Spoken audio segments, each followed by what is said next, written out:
Can you guys hear me? Okay. So, as I was saying, I'm going to start over. My name is Crystal from Elite Hair Care USA. Thanks, you guys, for tuning in. Unfortunately, you didn't hear my first part, so I'm going to do that part again. If you haven't already subscribed, click the subscribe link down below on my page. Turn on my notifications, and I'm going to start back doing more business building videos for those of you who are in the business or beauty industry who are looking to build your business. For those of you who are in my Beauty Pro Academy, that will be a little more in detailed. And then I'm also working on video books where instead of me writing the books, I'll be filming the different segments and chapters to the books. So you'll have video where I'm able to show you things instead of trying to type it and just go that far. Okay, so this video is going to talk about opening a salon suite. A lot has changed for me since my first video of how to open a salon with less than $10,000. I recently closed my salon because I got to the point where I just was kind of like, I was bored. I was tired. And mentally, when you're opening a business, mentally, you are very bared down. It's no longer about building your brand. It's now about worrying about everyone else and building everyone else. And I just got to the point where I was like, okay, you know, God spoke to me and God was just really telling me, Crystal, this is time to take a step back. You want to build your brand. I'm going to show you how to build your brand. And he did just that. So the reason why I wanted to make this video about opening a suite is not that I went into a salon suite, because I did not go into a salon suite. I opened another brick and mortar business, which was about 500 square feet, where my salon was 1,000 square feet. And it's me by myself. So I'm going to turn this around. And this is my salon suite-ish, but it's a brick and mortar. So it's me alone.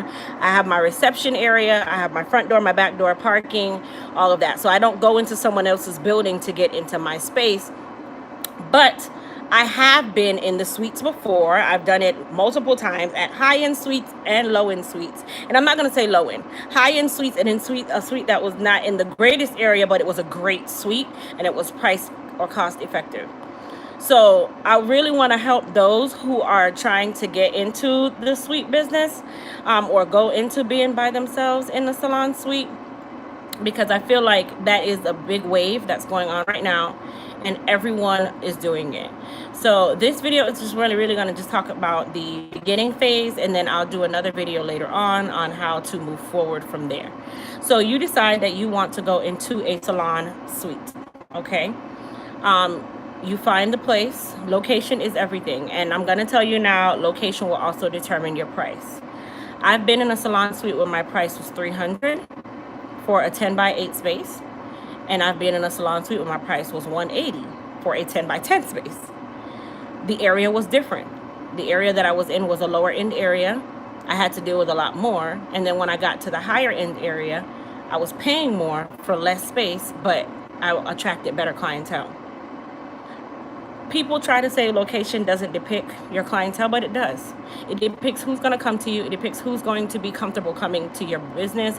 It depicts who's going to be comfortable coming to your establishment and patronizing you. Are they afraid of the area? Do they like the area? People really go in detail and they start to really like investigate you. It really does. It really does. They investigate you to see, okay, has anyone been killed next door?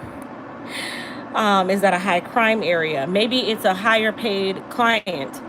They typically don't go to certain areas. So you want to make sure you keep that in mind when you're picking your salon suite location, because guess what? Your location determines everything. Like everything is based 100%. I'm not going to say 100% because I need to leave space. About 80% of your business is depicted by where you're located. That's number one. And I learned that the hard way because I missed out on, and I feel like I missed out on a lot of opportunities from, you know, other clients that I was trying to attract. And then I started to attract the wrong client. So, you know, that has a lot to do with it. There was a lot of drama sometimes. And it wasn't with me, but you're in a building, so the drama trickles around. And that's just how it goes. And then it gets to you, and then it starts to get to you. So that's when I decided to make the move to a higher end salon suite. And yes, I was paying about $100 more, But that $100 really made its way because I was attracting better clientele. So make sure you always do your research on your location, and of course go by what you can afford. If you can't afford a high-end salon suite right now, then you can start with the lower end and then work your way up, which is what I did. Number two, when you are in a salon suite, most of the higher end ones do not come with everything that you need, nor do the lower end. So make sure you go in with the concept that you're going to have to do some remodeling. You're going to have to, get some furniture. You're going to have to decorate. You're going to have to license yourself, which we'll talk about that next. But furniture wise, I needed dryers. I wanted a better styling station because what it came with I really didn't like. I needed a better shampoo bowl, and I didn't like the floors, so I got the floors redone, which is minimal because it's a small space, so you don't have to work so hard. Then on top of that, get your notepad, you're gonna need it. But this live is going to be a little short, and then I'll do the other videos just because I feel like my purpose right now is to help other people build their business. And it took me a long time to understand what my purpose was. And it really didn't dawn on me until about 2 weeks ago what my purpose in life would be and what God has blessed me with. And He's blessed me with a brain to be able to help other people make millions and millions and millions of dollars. I might not be a millionaire yet, but my brain is what's going to stimulate that because I'm helping other people.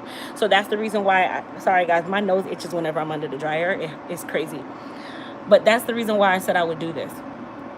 Anyway, after you, thank you, Akira. After you decided, okay, I'm going to be in XYZ location, the room you go in, it might have one shampoo bowl, and a lot of these places don't allow you to put in more than one, so you need to prepare and know that you need to prioritize your time and how you're going to book your clients, because you have to accommodate for the fact that you don't have multiples of anything. You might have one or two dryers, you might have space for extra chair, but that's really it. So when it comes on to, your equipment, make sure you have your equipment, make sure you have your tools. Don't go in there with the I just got out of school mentality thinking that it's going to be, shits and giggles and gravy. It's not. You need to go in there with the attitude that I'm a business owner, and this is the startup of my business owning, my boss building my life right here. So make sure that this is portrayed in your message when your client walks in the door. Make sure that you have your equipment, make sure you have your tools, make sure you have your products. Point blank, period. That leads into licensing. When you open a salon suite, you need to have your local city and county license for some. Like for me, I'm in the city, so I have to have both. The county. Sorry, guys, my client called. But you need to make sure that you have your local city and county license. Hey, how are you, babe? Give me 2 seconds, okay? Okay, mom. Make sure you have your local city and county license. Like I was saying, the county governs the city. So if you're in the city, you still have to get a county license because the city is located in the county, and then you go from there. But you want to make sure that you check with your municipality of how that works. Some people are required to get independent contractor licenses. Some people are required to get salon licenses. But the difference is in the state of Florida, as a salon with DBPR, if you're in a suite, you do not get a salon license.